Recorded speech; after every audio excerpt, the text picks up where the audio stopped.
So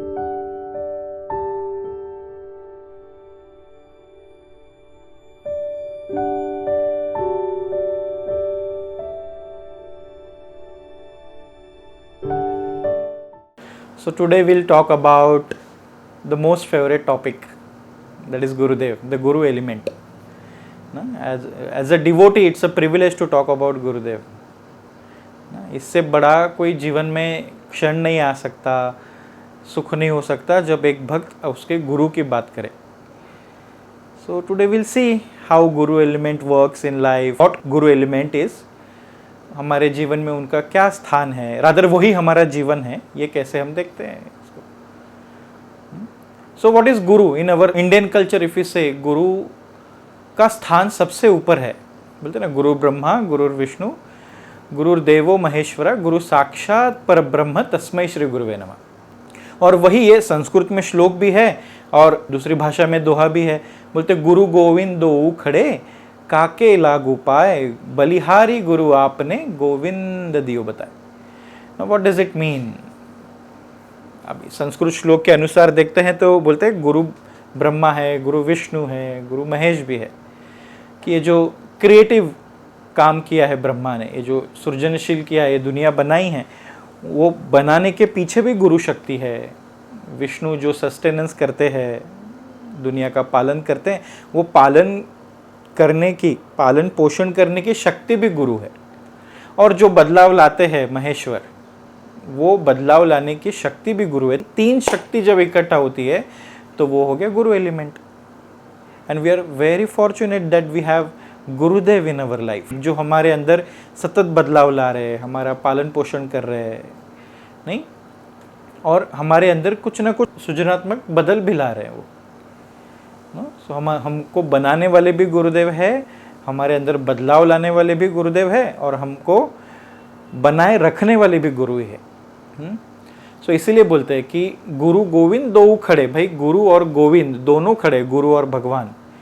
तो किसके पास जाऊं, इसका संभ्रम नहीं रखना आज के बाद जीवन में. सो सबसे पहले कहाँ जाना है? गुरु चरण में ही जाना है. गुरु चरण में ही स्वर्ग है बोलते हैं, क्योंकि उस गुरु तत्व के द्वारा ही हमने दैवत्व को जाना है. ये दुनिया क्या है, बाह्य दुनिया क्या है, बाह्य दुनिया में कौशल्य से कैसे डील करना है और आंतरिक दुनिया में कैसे स्थिर रहना है, ये गुरु जीवन में होने के बाद पता चलता है. पहले भी जी रहे थे पर उसका नाम जी रहे थे ऐसे बोलते थे, अभी एक्चुअली जीना शुरू हो गया. ये मेरे लाइफ का प्रिंसिपल है जो आज मैं आपको बोल रहा हूँ कि जब जीवन में आते हैं गुरु तो सही मायने में होता है जीवन शुरू. सो कई लोग पूछते हैं कोर्सेस में, डिस्कोर्सेस में, सेशंस में, tell us some guru stories. Now tell me, if we have to tell somebody guru story, we have to tell them a life story, isn't it? एक जीवन ही गुरु स्टोरी से कम है क्या? हमारे कोर्स में इस मार्ग पर आने के बाद मालूम पड़ने लगा कि गुरुदेव संभाल रहे हैं. उसके पहले भी तो वही संभाल रहे थे, बस वो थोड़ी सजगता, अवेयरनेस नहीं थी. अभी मालूम पड़ने लगा ओके, करता करे भी तो सब गुरु ही है, बस हम कर रहे हैं या हमारे द्वारा हुआ जा रहा है वो. देखो ना, छोटी सी बात है ये.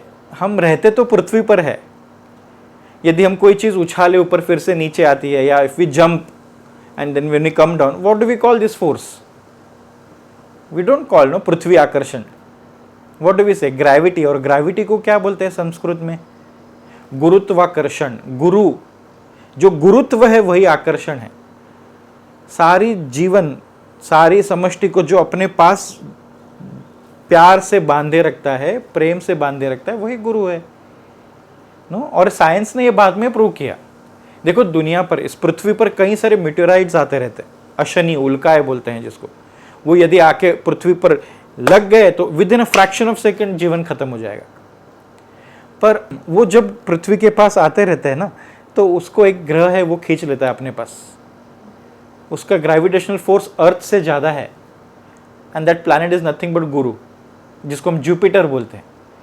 और इसी को हजारों साल पहले हमारे ऋषि मुनि ने बोला था, आज साइंस को ज्ञात हो गया ये.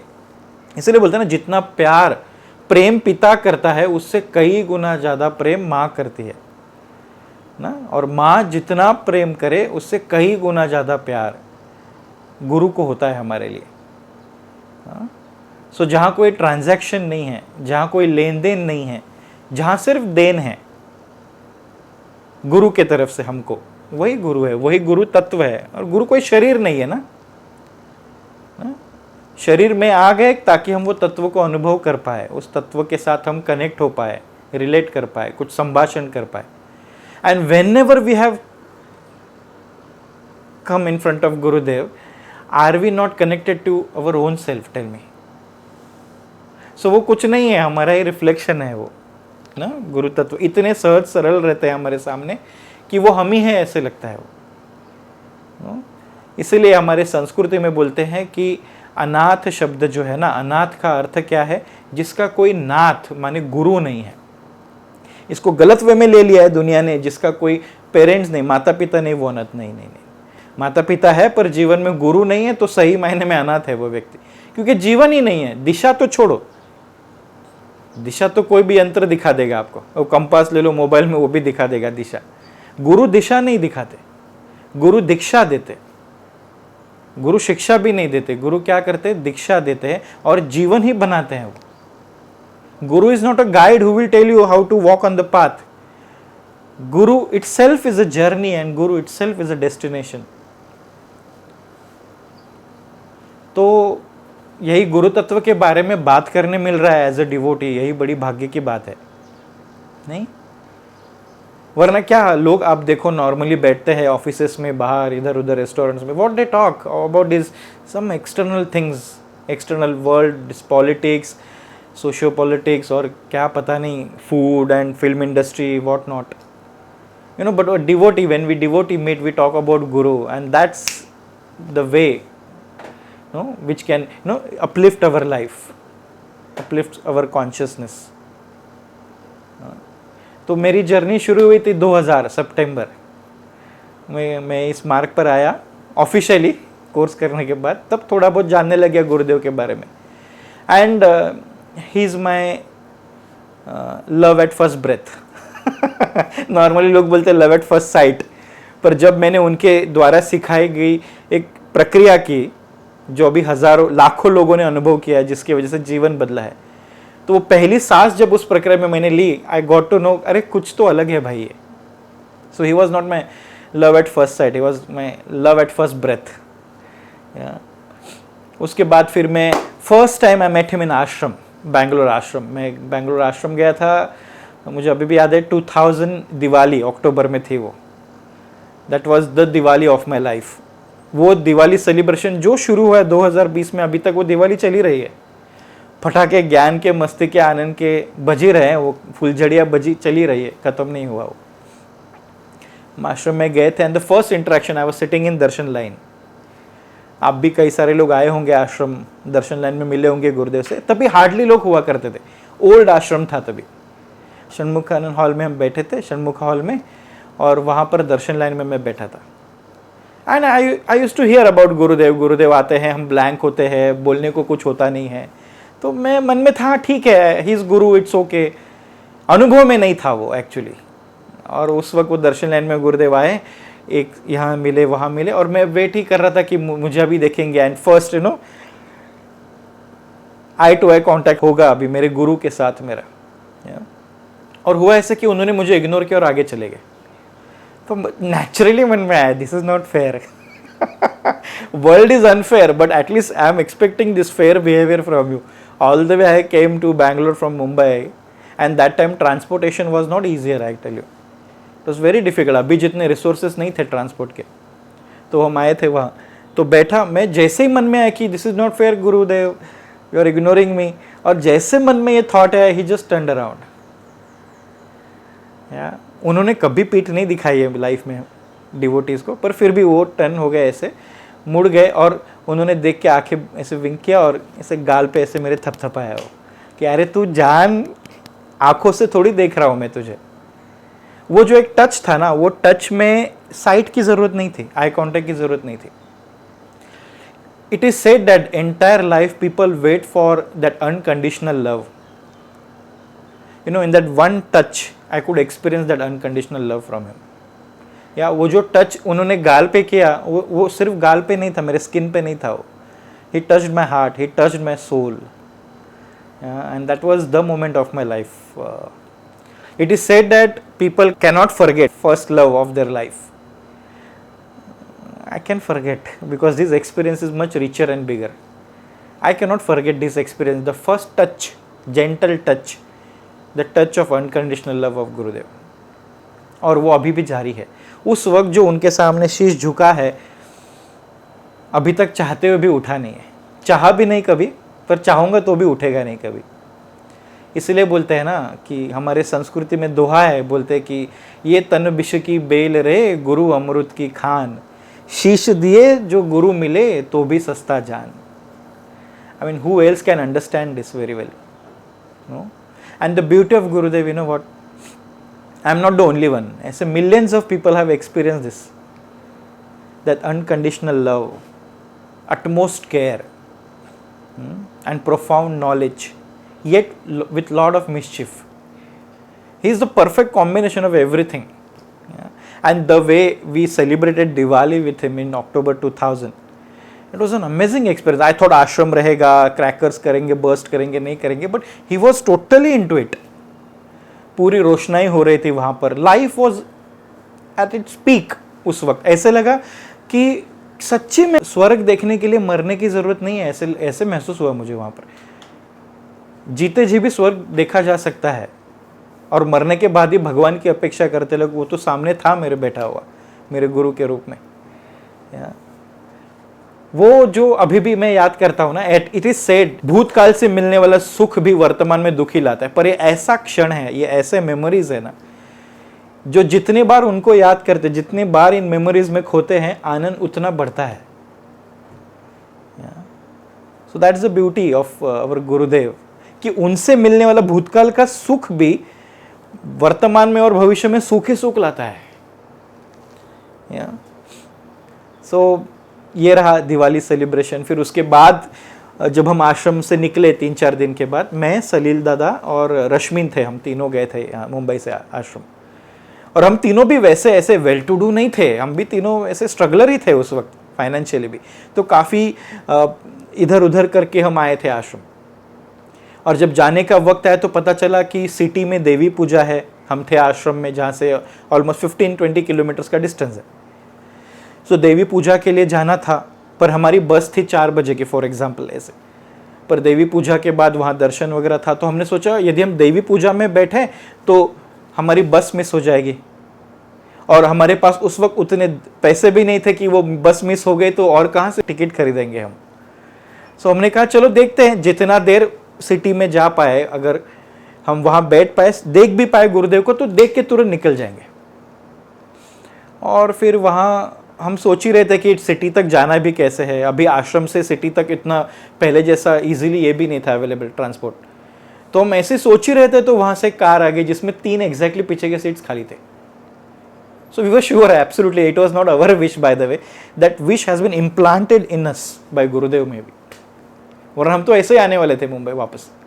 सो पीछे कार में हम बैठे, जहाँ बस की भी हमको कोई श्योरिटी नहीं थी कि बस मिलेगी भी या नहीं, लिफ्ट मिलेगी अभी कि नहीं, नॉर्मली बस या कहीं ऐसे पब्लिक व्हीकल में. वहाँ पर हम आराम से कार में एसी में बैठ के वो गुरुदेव के पास पहुँचे. और वहाँ उस वक्त जब हम पहुँचे और गुरुदेव कुछ बात कर रहे थे, जो डिवोटीज बैठे थे उनके साथ, एंड जैसे ही हम उस घर में पहुँचे, और गुरुदेव ने जिस तरह से हमको मुड़ के देखा उधर कि हाँ आ गए ना, मिले बगैर जा रहे थे क्या, लाया ही ना इधर. और ये सच बात है, मन ने कभी गुरुदेव के से दूर भागने का कभी हिम्मत नहीं की, और होगी भी नहीं. पर जब जब डिस्टेंस भी लगा है, गुरुदेव नहीं खींचा है उनकी तरफ. That is why it is said, no, we need to take 1 step and guru takes 99. So that's what has happened with me from beginning. तो वो हम गए वहाँ पर. फिर वहाँ पर ऐसे हुआ कि प्रसाद था, पूजा के बाद प्रसाद खाना था. और जब हम वो भोजन के लाइन में बैठे थे वहाँ पर खाने के लिए, तो the biggest surprise of what have got in my life is, you know, लोग तो सर्व कर ही रहे थे वहाँ पर, वॉलेंटियर्स अपने सर्व कर ही रहे थे, टीचर्स सर्व कर रहे थे, बट अलॉन्ग विद देम गुरुदेव आए सर्व करने वहाँ पर. And that was the moment. Just imagine, आप पहली बार आश्रम जा रहे हो, अब पहली बार देवी पूजा अटेंड कर रहे हो, खाने पे प्रसाद मिल रहा है गुरु के द्वार. जीवन एक प्रसाद है मान्य, बट उसके अलावा भोजन भी एक प्रसाद मिल रहा है, और सर्व करने खुद गुरु आ रहे हैं. मतलब जीवन में आनंद भी सर्व कर रहे थे, शरीर का खाना वो भी गुरुदेव ही सर्व कर रहे थे. और ऐसे करते करते गुरुदेव को मैंने कहा कि गुरुदेव जाना है, बस है, चली जाएगी. But the way Gurudev said, हाँ कोई चिंता नहीं, हाँ पहले खा लेना पहले. And the way he said ना, कोई चिंता नहीं. नया नया था, मैं उस वक्त चमका नहीं. चिंता नहीं का मतलब क्या होता है? वो बोलने के बाद भी थोड़ी बहुत चिंता करता रहा, मैं बस जाएगी तो फिर हम मुंबई कैसे जाएंगे, घर कैसे जाएंगे. But I was ignorant, no, didn't understand कि उनके साथ ही रहना, that will be like being at home. तो खाना खाने बैठे हम, भोजन वगैरह सब पूरा हो गया. एंड बाय द टाइम वो बस का जो टाइमिंग था वो चला गया. आधा घंटा हम लेट थे, और उस वेन्यू से बस स्टैंड तक जाने तक और एक कम से कम आधा घंटा लगने वाला था. सो 1 घंटा. और बाय द टाइम वो ट्रैवल्स का फ़ोन आया था, बस के बारे में उन्होंने कॉल कर दिया था हमको 1-2 बार. सो वी वर थिंकिंग कि क्या करना है, क्या करना है, क्या करना है. और समहाउ गुरुदेव का दर्शन लेके हम निकले वहाँ से. And the moment we went there at the bus stand, तो मालूम पड़ा कि बस ब्रेकडाउन हो गई है. मतलब वो बस आई नहीं वहाँ पर, वो बस आई नहीं. हम गए वहाँ पर, एंड वहाँ जाने के बाद बस 5 मिनट में आ गई. हम बस में बैठे और मुंबई ठीक से आ गए. So this was the realisation of my first guru story, कि यदि गुरु चाहते हैं आपके लिए, ये पृथ्वी भी शायद घूमना बंद कर देंगे. वो उनके बस में बस क्या, सब कुछ है. चाहे तो रोक सकते हैं, चाहे तो दौड़ा सकते हैं, चाहे तो उड़ा सकते हैं. पर जो उनके मन में है, आपके लिए अच्छा है, वो करके ही रहेंगे. सो इसीलिए मेरा ये स्ट्रॉन्ग ओपिनियन है, आप कभी गुरुदेव के सामने जाओ तो अपनी इच्छा लेके नहीं जाना. हमारी इच्छा इतनी होनी चाहिए कि गुरुदेव जो आपकी इच्छा वो मेरी इच्छा. यदि हम वहाँ उनके सामने भी जाए हमारी इच्छा लेके, तो वो हमने उनको गुरु कहाँ माना है फिर. ठीक है, समस्या है, लेके जाना बुद्धिमानी है, तो लेके जाके छोड़ना है उधर. वो इच्छाएं को भी त्यागना है उधर. हाँ, तो कभी ये नहीं मांगे कि गुरुदेव आपकी कृपा दृष्टि मुझ पे रहे. उनकी कृपा दृष्टि है तभी तो हम तरे हैं जीवन में. मांगना है तो ये मांगे, भाई गुरुदेव आपकी कृपा है मुझ पे, बस मेरी दृष्टि आप पे बनी रहे. Then life will become a real celebration, isn't it?